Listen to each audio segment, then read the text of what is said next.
Quando a gente fez o fórum em março, que foi o primeiro evento que a gente fez juntando esses assuntos, a gente falou um pouco sobre acesso à informação e eu usei esse gráfico bem simples, ele não é nada muito sofisticado, falando um pouco sobre o que compunha esse universo de acesso à informação, que tradicionalmente é associado com acesso a publicações científicas, né? O movimento de acesso à informação está muito ligado a publicações abertas, a revistas abertas, mas para quem trabalha com educação, acesso à informação está ligado a uma série de outras coisas, né? A gente fala de software, de conteúdo, de pessoas tendo competências para trabalhar no meio, utilizando ferramentas digitais, recursos físicos, sistemas, tudo isso compõe esse ecossistema do acesso à informação.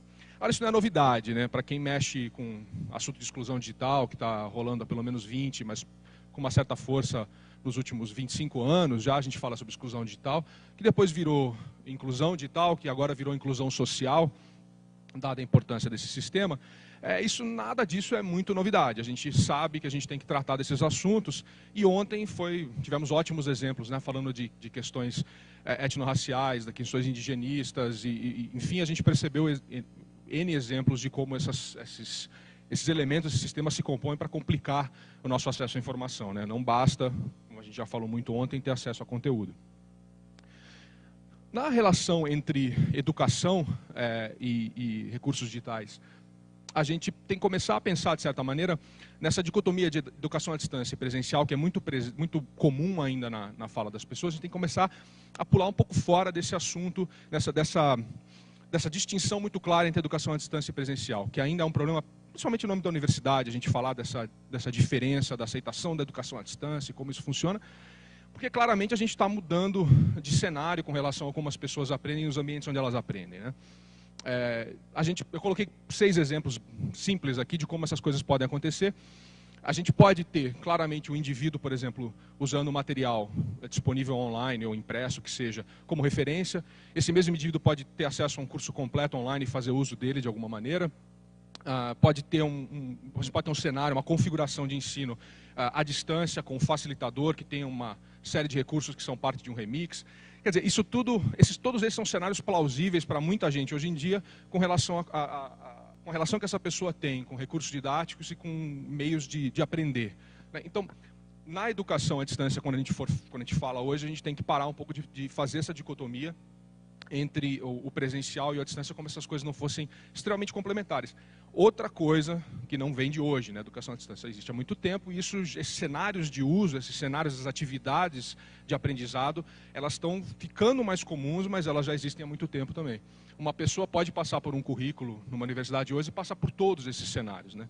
Então, a coisa fica cada vez mais indeterminada. A gente não tem exatamente noção de como vai ser o cenário onde a pessoa está aprendendo com o recurso que a gente proporciona. Eu não vou estragar a fala do recursos educacionais abertos mais tarde, mas eu tenho que dizer pelo menos um pouco sobre o que nós estamos falando, para que entre no contexto da discussão. Eu vou usar uma definição que algumas pessoas que participaram também num workshop lá da Unesco, para falar sobre uma nova definição de recursos abertos. Sempre difícil definir coisas complexas com pequenas palavras, mas a definição que a gente está usando agora, eu vou ler para não dar conflito cognitivo, materiais de ensino, aprendizado e pesquisa em qualquer suporte ou mídia que estão sob domínio público ou licenciados de maneira aberta, que possam ser adaptados ou utilizados por terceiros. A gente colocou o formato, preferencialmente um formato técnico aberto, para que as pessoas possam manipular. E recursos abertos são N coisas, né? Antigamente a gente gostava de restringir um pouco mais, mas hoje a gente reconhece que recurso aberto pode ser um curso completo, pode ser um livro, pode ser uma imagem. E a gente tentou ser muito específico no passado quanto a isso e se deu muito mal. Então, o recurso aberto é uma coleção de quase qualquer recurso educacional, com essas especificidades. Mas a gente ainda tem um problema muito sério, né, com relação a recursos abertos, e a gente falou um pouco sobre isso ontem. A gente produz muito, as instituições, as pessoas produzem muito, no ensino superior isso é patente, a gente não reconhece isso tanto no ensino básico, mas a gente produz uma infinidade de recursos todo ano, muitos deles bons, outros muito ruins, obviamente, mas a gente compartilha, mesmo os bons, a gente compartilha muito pouco. Se a gente compartilha dentro do âmbito dos recursos educacionais abertos, a gente tem um problema, as pessoas não definem como elas querem que isso possa ser usado, isso é um problema sério, porque se você não define, a outra pessoa não sabe. E se você define, a gente tem um problema mais sério agora no movimento, é que a gente não define, não deixa claro questões de uso. A gente não pensa em como as pessoas vão reutilizar aquele material. A gente não está muito preocupado se as pessoas vão conseguir reutilizar ou não. A gente está preocupado em jogar na rede. Essa é a nossa grande preocupação hoje em dia. Desse gargalo tem consequência um funil, que a gente discutiu muito ontem, e a gente tem ótimos exemplos para demonstrar esse caso. A gente tem um funil que a gente tem muito pouco recurso, que tem objetivo educacional, que seja feito num espaço dedicado a contextos educacionais, relevante menos ainda, de qualidade infinitamente menos, em português, como a gente já falou, é uma proporção ínfima, e com direito autoral flexível, menos ainda. Quer dizer, no discurso de milhões de recursos disponíveis para todos usarem, como a gente falou ontem, a gente tem uma pequena parcela que realmente está disponível, né? Então, desses milhões de recursos, quantos deles são legalmente mais abertos e tecnicamente mais maleáveis, que é o que interessa para a REA?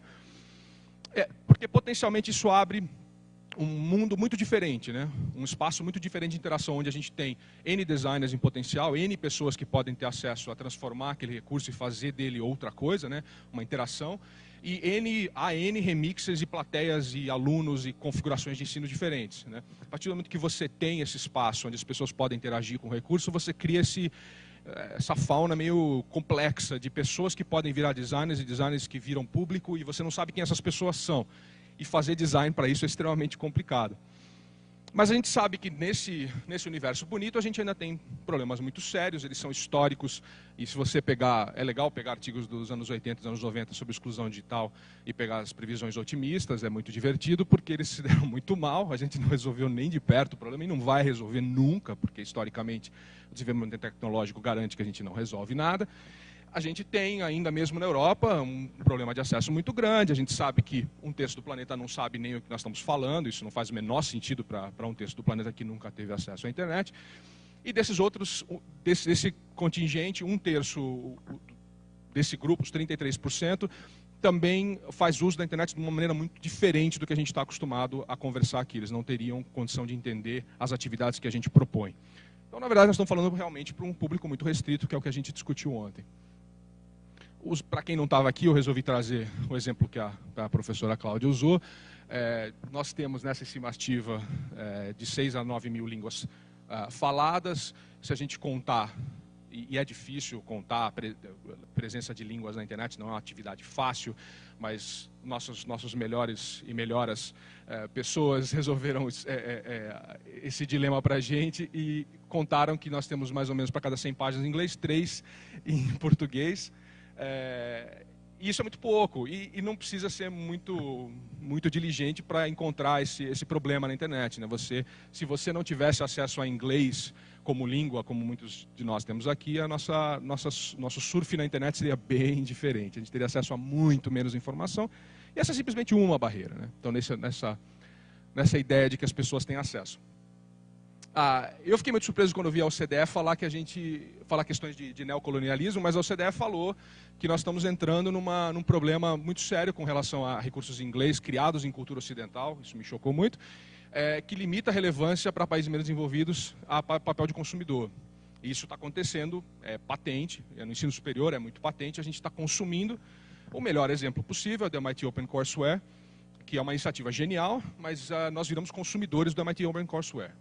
Eles fizeram traduções para vários países, são traduções simples, é uma iniciativa louvável traduzir, mas traduzir não é cultura, né? Traduzir é um passo inicial para que as pessoas tenham acesso mínimo aos recursos, que é muito importante, mas é um passo. A gente tem uma dificuldade muito grande de traduzir não é trivial, dá muito trabalho para ser feito, o Google não resolve esse problema, e a gente tem que começar a pensar em como cultura e contexto fazem a diferença nesse cenário bem complicado. Isso é um pouco do que a gente conversou ontem, mas trazendo para o dia de hoje, a gente tem um desafio muito grande nesses cenários bem complexos, né, onde a gente não sabe quem é o público, a gente não tem muito bem certeza quem fez o recurso e qual é a intenção daquela pessoa, e o potencial de espaços educativos é muito diverso, né? O que isso implica? A gente começou a pensar nos grupos de trabalho já há algum tempo sobre como é que a gente faz design com relação à cultura, além da retórica de dizer que a gente precisa incluir as pessoas, né? E basicamente a gente conseguiu dividir a questão em dois campos para facilitar o trabalho. De um lado, você pode pensar que o design de recursos pode ser feito para acomodar ou para desafiar. E as pessoas não concordam exatamente qual é a melhor maneira de se fazer isso. Por um lado, você pode fazer um recurso e falar assim, mas como é que eu vou adaptar isso para aquela pessoa, para que ela tenha acesso dentro do contexto dela, para falar a partir de onde os alunos estão aprendendo, a gente ouve isso com uma certa frequência, vamos adaptar para os alunos. E tem muita gente que acha que isso é pedante, né? que é desnecessário. Por que você precisa adaptar como se a pessoa não fosse inteligente o suficiente para entender os elementos culturais daquele recurso? E do outro lado, tem as pessoas que gostam, isso a gente chamaria de desafiar. E tem, por outro lado, de acomodar. E, por outro lado, tem as pessoas que dizem que a gente precisa efetivamente desafiar. Qual é o problema de eu mandar um recurso para a pessoa que tem elementos culturais completamente alienígenas e a pessoa interagir com aquele material e aprender justamente quais são aqueles elementos? Ela ser desafiada pelo material, que ele não fala diretamente, não foi adaptado àquela pessoa, ele encontrou na rede, e a pessoa seja desafiada por isso. Em alguns contextos isso funciona. Esse é um exemplo onde não funciona, mas mostra um desafio muito grande. Essa foi uma tradução feita para aprendizado de linguagem e as fotos são bem brasileiras mesmo, né? São genialmente brasileiras, eu me identifico claramente com essa gente. Como a pirâmide com os bagels também me fala muito, eu vou comer um bagel quando eu sair daqui. São exemplos que podem ser triviais, mas eles não falam a nossa língua, eles não comunicam com esse público mediano que a gente coloca na cabeça do que é um brasileiro, não tem nada a ver com a gente. Você pode se sentir desafiado dentro do contexto educacional a entender o que isso significa, ou você pode simplesmente desligar e falar, meu Deus do céu, eu não sei o que está acontecendo, não me identifico, isso é opressão, enfim, você pode se sentir muito desafiado pelo material. A gente não sabe o que acontece, isso não é uma coisa que se investiga com muita força. O que a gente sabe é que a gente precisa ter, para fazer design com relação à cultura, a gente precisa ter a intenção de fazer objetos culturais, a intenção de fazer recursos culturais, né? A gente falou um pouco sobre isso ontem. A gente precisa ter um pouco de introspecção para entender quais são as perspectivas e o preconceito, ou preconceito, e precisa ter uma certa interação com esses públicos, o que se torna cada vez mais difícil nessas configurações de ensino. Pensando nessas coisas, a gente chegou a 4 categorias que basicamente acontecem quando a gente faz recurso digital e recurso que vai eventualmente ser impresso, com relação à cultura, à adaptação a públicos específicos, né? Por um lado, as pessoas ignoram que é a tendência normal, as pessoas fazem um recurso imaginando um público mediano qualquer, e quem quer que seja, e eu jogo na rede. Por outro lado, tem muita gente que inclui, como o projeto Rived, que ficou famoso no Brasil, um guia explicativo, falando mais ou menos quais são as bases daquele recurso, o que está se assumindo ali, que é um guia para explicar o recurso em si. Muita gente faz uso de um grupo diverso de pessoas para criar, pensando em quais são os públicos potenciais, incluindo ideias muito diferentes.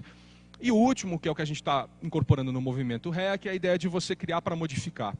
Isso é muito diferente de você criar para ver se alguém vai modificar. Criar para modificar é, no processo de design, que você cria um recurso, você pensar que alguém vai modificar aquilo necessariamente no futuro. Isso a gente não faz ainda muito bem.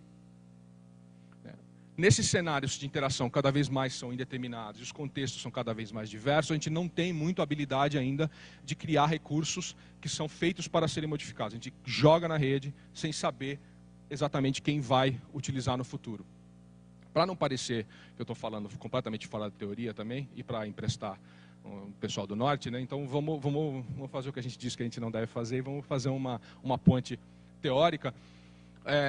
Por um lado, a gente tem que começar a pensar cada vez mais que essas pessoas são formações ao invés de grupos, né? Fazer afirmações genéricas de quem vai ser o público desses recursos que a gente cria, como alunos do ensino médio ou pessoas com certas características, é uma afirmação muito complicada porque a gente não sabe quem esse público é e o que eles vão trazer para as atividades específicas que vão ser desenvolvidas com aqueles recursos. A gente não sabe se eles vão usar o recurso dentro de uma sala de aula com outros professores ali mediando, com outros alunos, com ele ou com ela. A gente não sabe esses cenários, a gente não sabe então, portanto, qual vai ser a relação daquele aluno e o que aquele aluno vai trazer para o recurso na hora que ele for usar. Essa relação é muito tensa porque se você não sabe o público, você não sabe fazer o design do recurso. Necessariamente, então, a gente precisa começar a pensar que os recursos precisam ser feitos para serem modificados. E isso é muito difícil de pensar, muito difícil de fazer ainda. Quando a gente pensar em cultura, então, a gente tem que pensar quem é esse aluno, em qual atividade eles vão trabalhar. A gente não tem isso muito bem definido, mas a gente tem que começar a abrir o escopo do que é exatamente que essas atividades podem ser. os atores, os alunos, os professores, quem quer que sejam, trazem elementos muito diversos toda vez que eles vêm para uma atividade diferente. A interação com aquele recurso é diferente dependendo do contexto de uso. E esse pode ser indeterminado, do contexto educacional. A ideia de usar REA como modelo é justamente porque, dentro desse framework de REA, de tecnicamente mais aberto, legalmente mais permissivo, permite que você pelo menos pense em como você pode fazer o design de um recurso para que ele possa ser adaptado. Ele permite que você pense não como um livro muito bem acabado, um recurso digital muito bem acabado, que você joga na rede e você espera que as pessoas façam uso. Você tem que pensar logo de cara, quando você faz o processo de design, quais são os elementos importantes que podem ser adaptados, como que você faz para manter o padrão aberto o suficiente para que as pessoas tenham acesso a ferramentas para fazer aquelas modificações e, na medida do possível, auxiliá-las no processo de modificar. A gente só consegue fazer isso, e eu digo que é importante, se a gente pensar isso a priori. E a gente não faz isso muito bem nessa interação entre educação à distância, recursos e cultura. A gente ainda não faz isso direito. E é o único jeito que essa troca de conhecimento através de fronteiras que a gente tem falado, tanto vai conseguir acontecer. Eu não consigo imaginar utilizando um recurso criado em Moçambique, por exemplo, ou na Universidade Virtual da África, e não adaptá-lo de alguma maneira para o contexto das minhas atividades aqui. Se o recurso foi criado e ele pode ser adaptado, a coisa muda muito. Eu não vou me estender mais, mas a gente está lançando hoje também, em alguns eventos, esse simpósio que a gente fez em abril com o pessoal, um grupo de trabalho que a gente tem em México, Brasil e Estados Unidos, falando sobre essas questões de localização, globalização, recursos abertos. A gente fez um trabalho que saiu um proceedings desse evento, os anais desse evento, que está disponível para baixar no site da Educação Aberta. Esses são alguns dos capítulos, eu não acho que vale a pena ler agora, mas a gente vai lançar isso hoje e fala sobre essas questões, para quem tem mais interesse de saber essa interação. Depois eu mostro o site. A gente lançou agora também um caderno para professores, que está lá fora, para quem quiser ver, uma versão aberta, está numa wiki para todo mundo mexer e fuçar à vontade, também uma versão em PDF para baixar e imprimir para quem quiser, falando sobre recursos educacionais abertos. E, por último, está tudo disponível ali no Educação Aberta, para quem quiser pegar. E, por último, fazendo essa ponte final agora para a próxima fala, voltando a essa ideia de que a gente tem que começar a pensar, quando a gente for falar de educação à distância, nesses contextos de uso, a gente tem que começar a pensar como esse material vai ser disponibilizado e que tipo de atividades vão ser desenvolvidas e começar a fazer um movimento de abertura e de flexibilização disso. Senão a gente vai começar a criar recursos que não vão ser utilizados, a gente vai chegar num momento, eventualmente, onde a gente vai ter uma gama de recursos que não vão ser utilizados para ninguém e não vão falar para nenhuma pessoa nas atividades que elas querem desenvolver. Eu acho importante a gente fazer essa conexão hoje, falando um pouco sobre a educação, a Universidade Aberta do Brasil e as iniciativas de educação à distância, tanto aqui quanto na África, a gente poder conversar um pouco nessas próximas horas sobre como a gente desenvolve esses recursos, como a gente circula esses recursos de maneira que as pessoas possam efetivamente fazer uso nas suas atividades. É isso.